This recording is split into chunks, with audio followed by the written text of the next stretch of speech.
दोस्तों, क्या आपको पता है कि जिस हिसाब से हम पेट्रोल और डीजल का इस्तेमाल कर रहे हैं उस हिसाब से आने वाले 40 से 50 सालों तक तेल खत्म हो जाएगा।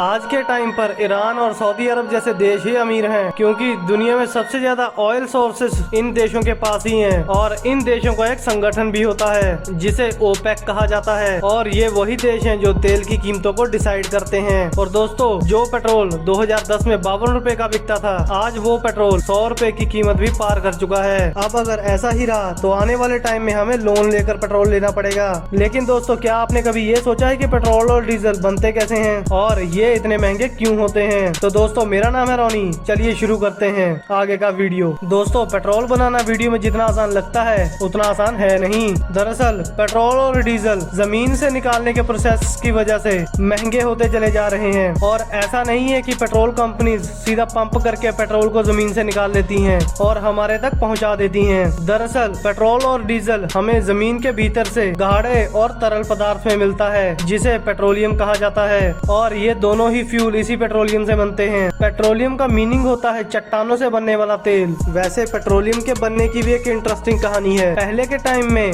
जब धरती पर नेचुरल डिजास्टर्स हुए तो जमीन पर रहने वाले पेड़ और जानवर जमीन के अंदर ही दब गए और ये डीकम्पोज होकर प्रेशर की वजह से पेट्रोलियम में कन्वर्ट होते गए। अब इसके बाद इंसानों ने कई बड़ी मशीनों से ड्रिलिंग करके पेट्रोलियम को बाहर निकाल लिया, और इस पेट्रोलियम में क्रूड ऑयल यानी कच्चा तेल होता है। और एक बार जब इसे निकाल दिया जाता है तब इस कच्चे तेल को कारखाने में भेज दिया जाता है। वैसे आपकी जानकारी के लिए बता दूं कि जमीन और समुद्र दोनों में ही कच्चा तेल मिलता है, और जो तेल समुद्र में होता है उसे बनाने के लिए फ्लोटिंग रिफाइनरी बनाई जाती है, और जो तेल जमीन पर होता है उसे निकालने के लिए कुएं बनाए जाते हैं। चाहे समुद्र हो चाहे जमीन, असली समय उसे निकालने के लिए इस्तेमाल होता है। तेल को ढोने में ही कई बार सालों लग जाते हैं और अरबों रुपए का खर्चा भी हो जाता है। और जो तेल आप तक पहुंचाया जाता है उसके लिए कई बड़ी मशीनें एक जगह से दूसरी जगह तेल निकालने में लगी रहती हैं। और जब फाइनली तेल मिल जाता है तो मशीन को आसपास की चट्टानों से मजबूती से बांध दिया जाता है ताकि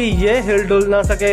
और उसके बाद समुद्र में ड्रिलिंग की जाती है और ये ड्रिल हजारों फीट नीचे तक जाती है। तेल मिलने पर उसे रिफाइनरी में पहुंचा दिया जाता है। रिफाइनरी में कच्चे तेल को बड़े बड़े सिलेंडर्स में गर्म किया जाता है, और फिर उसके बाद अलग अलग टेम्परेचर पर कच्चे तेल में मौजूद चीजें अलग अलग पाइप्स की मदद से निकाल ली जाती हैं। अब ये होता कैसे है? असल में पेट्रोल और डीजल अलग अलग टेम्परेचर पर मिलते हैं और इसीलिए इसे अलग अलग टेम्परेचर पर गर्म किया जाता है। जैसे पानी का 100 डिग्री बॉइलिंग पॉइंट होता है, वैसे ही कच्चे तेल का भी बॉइलिंग पॉइंट होता है। आप इसे ऐसे भी समझ सकते हैं कि डीजल को पाने के लिए 260 डिग्री तक कच्चे तेल को उबालना पड़ता है और 40 डिग्री पर हमें पेट्रोल मिलता है। दोस्तों, अब आप समझ ही गए होंगे कि पेट्रोल किस तरह बनता है। और एक बार जब पेट्रोल बन जाता है तो टेस्टिंग में ये देखा जाता है कि कितने ऑक्टेन का पेट्रोल बना है, और जितना ज्यादा ऑक्टेन नंबर होता है उतना ही ज्यादा महंगा और अच्छा तेल माना जाता है। और इसके बाद इसे टैंकर्स में भर के ट्रांसपोर्ट कर दिया जाता है। भारत में इंडियन ऑयल और रिलायंस जैसी कंपनीज अरबों रुपए इन्वेस्ट करती हैं और तब जाके ये पेट्रोल हमारे तक पहुंचता है।